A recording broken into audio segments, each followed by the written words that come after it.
Magandang umaga po sa ating lahat at sa muli tayo ay nandito upang mag-aral ng salita ng Diyos.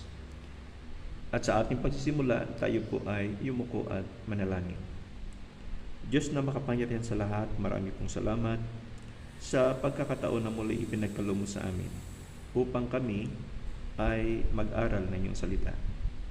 Kayo po, Lord, ang magkaloob sa amin ng talino, magdala ng inyong mensahe sa aming bawat puso, at tulungan mo po ako, Lord, sa aking pagtuturo. All these things we pray in Jesus' name. Amen. Babasahin ko po sa inyo ang dalawang talata sa Biblia na nakasulat sa 1 Samuel chapter 16. Babasahin natin ang verse 11 to 12. Sabi rito, "And Samuel said unto Jesse, Are here all thy children? And he said, There remaineth yet the youngest, and behold, he keepeth the sheep. And Samuel said unto Jesse, Send and fetch him, for we will not sit down till he come hither. And he sent and brought him in. Now he was ruddy, and withal of a beautiful countenance, and a goodly to look to. And the Lord said, Arise, anoint him, for this is he."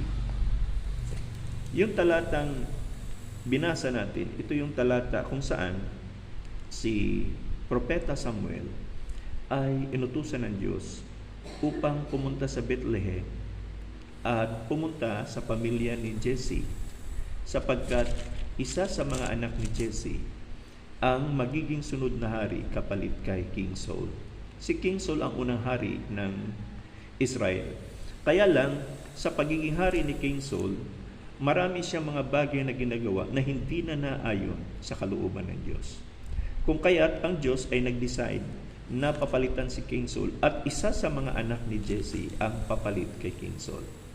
Kaya inutusan niya si Propeta Samuel na pumunta doon sa Bethlehem, makipagkita sa pamilya ni Jesse dahil isa sa mga anak ni Jesse ang magiging kapalit ni King Saul. Ang ginawa ni Prophet Samuel, siya ay umalis, dala-dala niya yung kanyang oil na nakalagay sa sungay ng hayop. Yung sungay kasi ng hayop, pag pinutol mo, mayroong butas sa gitna. Doon nilalagay nila yung oil, at yung oil na yun ang ginagamit nila na pang-anoint. Binubuhos yun sa ulo ng isang tao kapag pinipili kanila para magiging hari. So, pagpunta ni Samuel doon sa Bethlehem at nakita sila ni Jesse, tiningnan ni Samuel yung mga anak ni Jesse na lalaki. At ang unang nakapansin kay Samuel ay yung panganay na anak ni Jesse na si Eliab. Si Eliab kasi, kung hindi ako nagkakamali, mayroong 3 anak na sundalo, si Jesse, si Eliab, si Abinadab at si Shammah. Ang unang napansin ni Samuel is si Eliab dahil matangkad, magandang lalaki, malakas ang pangangatawan. Kaya inisip niya na baka ito ang pipiliin ng Diyos para magiging susunod na hari. Ngunit ang Diyos ay sinabihan si Samuel. Sabi niya, hindi yan. Hindi yan ang pinili ko. Ang tao kasi, hindi kapareho, pag tumingin, hindi kapareho ng Diyos. Ang sabi nga ng Diyos kay Samuel, ang tao kasi pag tumingin sa panlabas na anyo. Man looketh on the outward appearance, but God looketh at the heart. Ang Diyos kasi pag tumingin, hindi itsura ang tinitingnan, kundi yung puso. Kaya sabi niya, I rejected him. Hindi yan ang pinili ko. So, tiningnan pa ni Samuel ang ibang mga anak ni Jesse. Dumaan si Eliab, si Shammah, at 4 pang lalaki. Nakita lahat ni Samuel ang 7 anak na lalaki ni Jesse, pero walang pinili ang Diyos sa kanila. Kaya nagtanong si Samuel kay Jesse at sinabi niya, ito na lang ba yung, wala na bang ibang anak na lalaki? Kasi inisip niya, isa sa mga anak ni Jesse ang magiging hari, pero sa lahat ng ipinakita niya, wala naman doon. Kaya nagtanong siya kay Jesse, meron ka pa bang ibang anak na lalaki? Ang sabi ni Jesse, meron, yung bunso. Nandoon nagbabantay ng tupa. Sabi ni Samuel na, papuntahin mo rito kaagad. Hindi ako uupo hanggat hindi ko makita. Then pinasundo yung bunso niyang anak na walang iba kundi si David. Dumating si David, yung bunsong anak ni Jesse, galing sa pagbabantay ng tupa. Nakita niya, ang sabi ng Biblia ay mamula-mula, maganda ang itsura, he is goodly to look to. Parang maamo yung mukha, tapos ang sarap tingnan. Maamo yung mukha ni David, mamula-mula, tapos magandang lalaki si David. Ang sabi ng Panginoon kay Samuel, ito na yon. Kaya ang ginawa ni Samuel, tinawag niya si David at binuhusan niya ang ulo ni David ng oil para piliin na siya ang susunod na hari. Kung titingnan natin bakit sa lahat ng magkakapatid, si David na bunso ang pinili. Isa sa napakalaking dahilan kung bakit si David ang pinili is because of his humility. Sa lahat ng magkakapatid, si David ang merong attitude o galing mapakumbaba. Humble si David kaysa mga kapatid niya. Lagi nating tandaan sa buhay natin na mula sa pagiging, si David kung titingnan natin, mula sa pagiging tagabantay ng tupa, siya ay tinaas ng Diyos at naging hari ng Israel. Sabi kasi ng Biblia na he that humble himself shall be exalted. Nakasulat yan sa Matthew chapter 23 verse 12. Ang isang taong ibinaba niya ang kanyang sarili, iaangat siya ng Diyos. At yung taong nag-aangat ng sarili ay ibababa ng Diyos. Kaya kung nais natin na tayo ay iangat ng Diyos, dapat we will possess an attitude of humility, mapakumbaba. Sabi nga ng isang kasabihan, the only way to go up is to go down. Upang tayo ay umangat, dapat una tayo ay bumaba. Parang nagtatayo lang ng building. Kapag magtatayo ang engineer ng building na mataas, kailangan malalim yung pundasyon. Sapagkat kung mababaw ang pundasyon at mataas yung building, matutumba yung building. So the only way to go up is to go down. Upang dumating ang panahon sa buhay natin na tayo ay iangat ng Diyos, dapat bigyan natin ng malalim na pundasyon sa pamamagitan ng papakumbaba. Bakit si David ay mapakumbaba? How David developed humility. Ang pagiging mapakumbaba kasi, mga kaibigan, ay dinidevelop yan. Hindi yan kusang lumalabas sa sarili, kundi ito ay dinidevelop. At paano na-develop ang humility sa buhay ni David? Ito yung tanong na sasagutin natin. How to develop humility? Ano ang gagawin natin para ma-develop yung humility sa buhay natin, kagaya ni David? Number 1 na sagot, how to develop humility is to be faithful in little things. Be faithful in little things. Dapat mapagkakatiwalaan ka sa maliliit na bagay. Pag ang isang tao ay mapagkakatiwalaan sa maliit na bagay, ito yung klase ng tao na nagde-develop ng humility sa buhay niya. Ito yung tao mapakumbaga. Ang sabi nga ng Biblia sa Luke chapter 16 verse 10, ang nakalagay sa Biblia, sinasabi doon na he that is faithful in little things are also faithful in much. And he that is unfaithful to little things is also unfaithful in much. Kung ang isang tao ay mapagkatiwalaan sa maliit na bagay, siya ay mapagkakatiwalaan sa malalaking bagay. At ang hindi mapagkakatiwalaan sa maliit na bagay ay hindi rin mapagkakatiwalaan sa malalaking bagay. Si David, bakit si David ay masasabi nating he is faithful in little things? Sapagkat sa lahat ng magkakapatid, si David ang nagbabantay ng tupa. Ang pagbabantay at pagiging shepherd noon ang pinakamababang klase ng trabaho na gagawin ng tao. Ito ang pinakamabahong trabaho, ito ang pinakanakakapagod na trabaho, at ito rin yung maruming trabaho.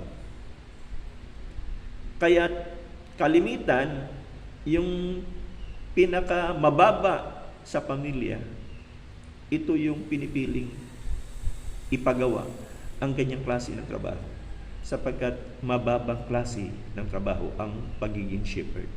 Ito ang dahilan kung bakit pinili ng Diyos na gawing halimbawa, no, sa kanyang sarili ang pagiging shepherd. Ang sabi nga ng Bible, the Lord is my shepherd.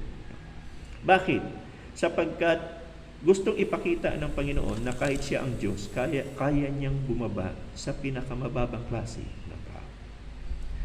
Kaya makita rin natin na mababa na bagay lang ang pagbamatay ng tupa, sapagkat kung importante ang pagbabantay ng tupa, bakit si David na bunso ang pinabantay ng tatay niya?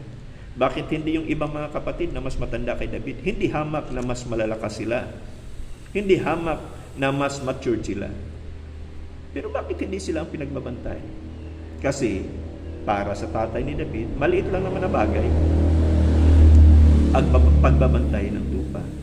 Ngunit si David, bagaman siya ang tagabantay ng tupa, mababang trabaho, mabaho na trabaho, maruming trabaho, nakakapagod na trabaho, pero ginawa ito ni David.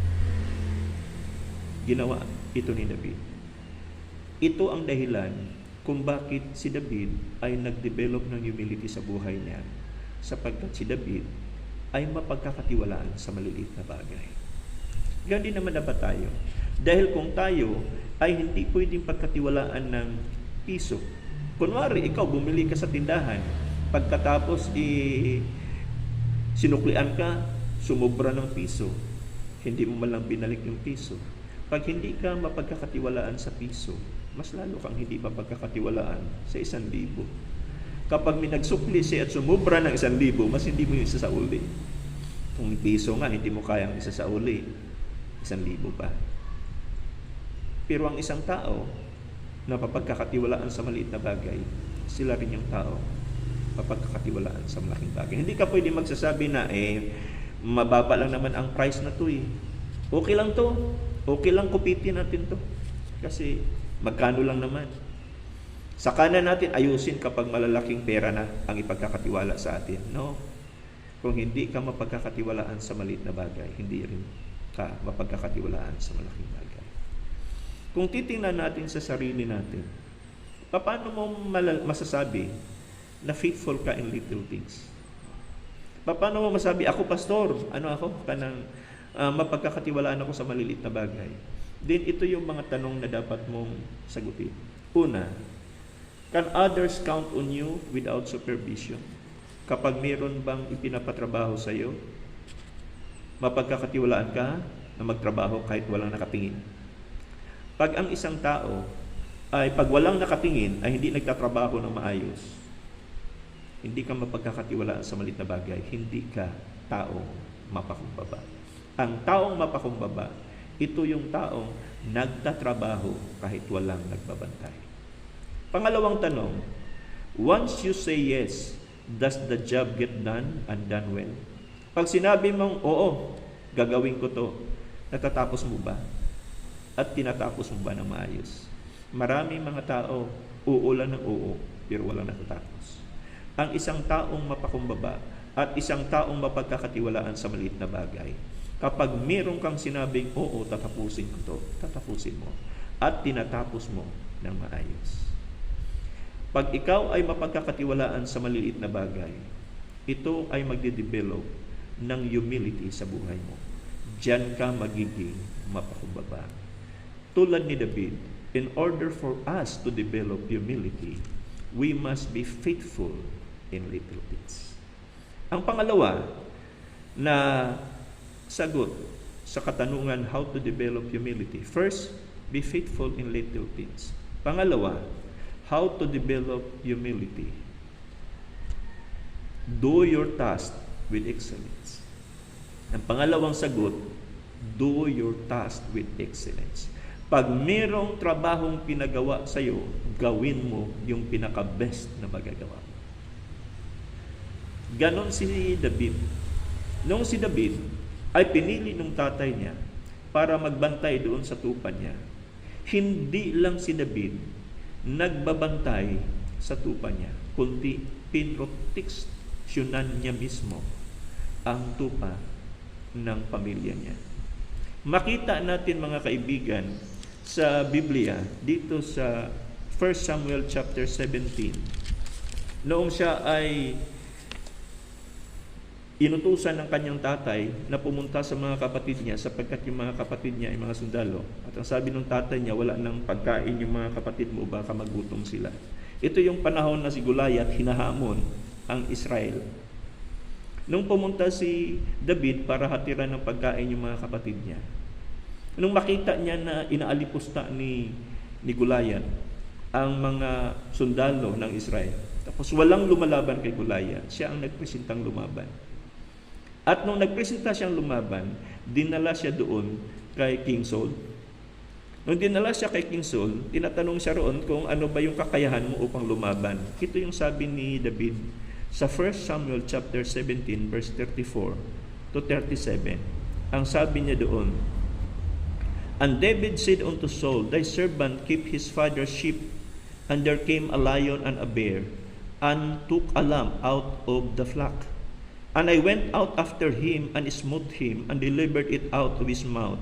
And when he arose against me, I caught him by his bear, and smote him, and slew him. And thy servant slew both the lion and the bear, and this uncircumcised Philistine shall be as one of them, seeing he hath defiled the armies of the living God."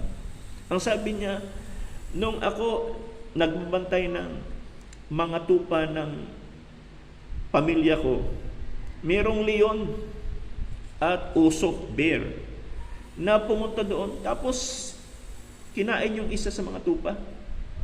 Anong ginawa ni David? Tinakbo niya. Pinagpapalo niya yung leon. Hanggang sa nabitawan ng leon yung tupa na nandoon sa kanyang bibig. Nung bumangon uli ang leon, pinalo niya uli at napatay niya ang leon. Pareho niyang napatay ang leon at ang bear. Siya ang youngest. Bata pa si David. Pwede naman siyang tumakbo.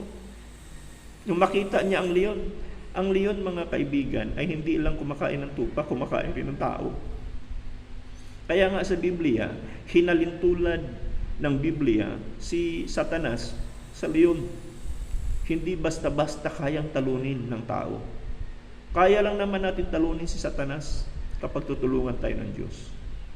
Isipin mo si David, bata pa lang, nakita niya na yung tupa niya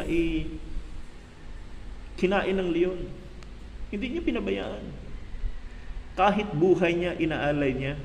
Samantalang tupa lang naman. Siguro naman, maintindihan ng tatay niya kapag mayroong 2 tupa ang namatay at sasabihin ng tatay niya, David, bakit kulang na itong tupa natin? At sasabihin ni David na, tay, pasensya ka na. Yung 2 kasi kinain ng, ang isa kinain ng leon, yung isa kinain ng uso. Alangan namang makialam pa ako mamaya pati ako kakainin. Siguro maintindihan niyo ni Jesse at sasabihin, okay lang, tupa lang naman yun, kaysa ikaw umakain. Pero iba si David. Bagaman tupa lang yung kinain nung leon, pero hindi niya pinabayaan. Inalay ni David ni buhay niya para lang sa tupa na binabantayan niya. He do his task with excellence. Ginagawa niya yung kanyang trabaho ng maayos talaga. Hindi lang siya tagabantay, kundi tagaprotekta sa tupa na ipinagkakatiwala sa kanya. Mapagkatiwalaan siya sa maliit na bagay, at kapag pinapatrabaho mo siya, ginagawa niya ang pinaka-best ng kanyang magagawa. Ang sabi nga ng Biblia sa Book of Ecclesiastes chapter 9 verse 10, nakalagay doon na whatsoever thy hand find it to do, do it with thy might. Ano man ang gagawin ng iyong kamay, gawin mo yung pinaka-best na magagawa mo. Ang tanong, ganito ba tayo? Ang mga tao na kapag binigyan mo ng trabaho at ginawa nila ang best sa kanilang trabaho, ito yung mga tao na nagde-develop ng humility sa buhay nila, katulad ni David. Kaya hindi tayo magugulat kung bakit mapakumbaba si David. Dahil pag binigyan mo si David ng trabaho, gagawin niya yung pinaka-best na magagawa niya. Yun yung pangalawa. In order for us to develop humility, do your task with excellence. Gawin mo yung trabaho mo ng maayos. At yung last but not the least, how to develop humility. First, be faithful in little things. Second, do your task with excellence. And third, the last but not the least, be submissive to authority. Matuto tayong magpailalim sa mga nakakataas sa atin. Si David, makita natin kung paano niya sinusunod yung tatay niya. Na sinabihan siguro si David na, David, ikaw ang tagabantay ng tupa. Hindi nagrereklamo si David. Alam ni David yung honor thy father and thy mother. Sinusunod niya yung tatay niya. Sumusunod siya ng authority. Noong hindi siya pinapunta, siguro nung nabalitaan ni David na si Propeta Samuel ay dumating sa Bethlehem, gusto niyang pumunta, pero hindi naman sinabi ng tatay niya na pumunta ka. Hindi siya pumunta. Pumunta lang siya nung pinatawag siya ng tatay niya. Nung pinasundo siya, sinabi, Samuel, pinapunta ka ng tatay mo kasi ipapakita ka kay... David, pinapasundo ka ng tatay mo dahil ipapakita ka kay Samuel. Doon pa lang si David sumunod. Pag walang ginagawa si David, bumabalik siya sa pagbamatay ng tupa. Nung pinatawag siya ng tatay para maghatid ng pagkain sa mga kapatid niya, saka lang niya iniwan ang mga tupa at naghatid siya ng pagkain doon sa mga kapatid niya kahit nasa kalagitnaan ng giyera. David learned and know how to submit to authority. Marunong siyang sumunod sa mga nakakataas sa kanya. Kaya nga sa pamilya natin, laging sinasabi na honor thy father and thy mother. Ang mga anak, tayong mga anak, kung meron tayong mga magulang pa, marunong tayong dapat sumunod sa mga magulang natin. Kasi yung mga anak na hindi marunong magpailalim sa mga magulang nila ay mahirapan rin niya magpailalim pag nagtatrabaho na. Ang mga anak na hindi marunong sumunod sa mga magulang, hindi rin marunong sumunod pagdating sa school. Hindi rin marunong sumunod pag nagtatrabaho na yan. Yan yung mga taong lumalaban doon sa amo. Bakit? Hindi sanay na sumunod sa mga magulang. We should learn how to submit to authority. Kaya nga kalimitan, di ba? Sino yung mga kabataan na hindi marunong sumunod? Perwisyo sa lipunan. Pasaway sa school. Puntahan mo yung pamilya. Di ba ang mga magulang mismo magsasabi na ma'am, matigas ang ulo niyan. Hindi yan marunong sumunod dito. Kaya yung mga kabataan na hindi marunong sumunod ng magulang, iyon rin yung mga kabataan na hindi marunong sumunod sa school, hindi marunong sumunod sa batas, hindi marunong sumunod pag nagtatrabaho na. Tayo mga kaibigan, kung nais natin na ma-develop ang pagiging mapakumbaba sa buhay natin, be submissive to authority. Sumunod tayo sa authority.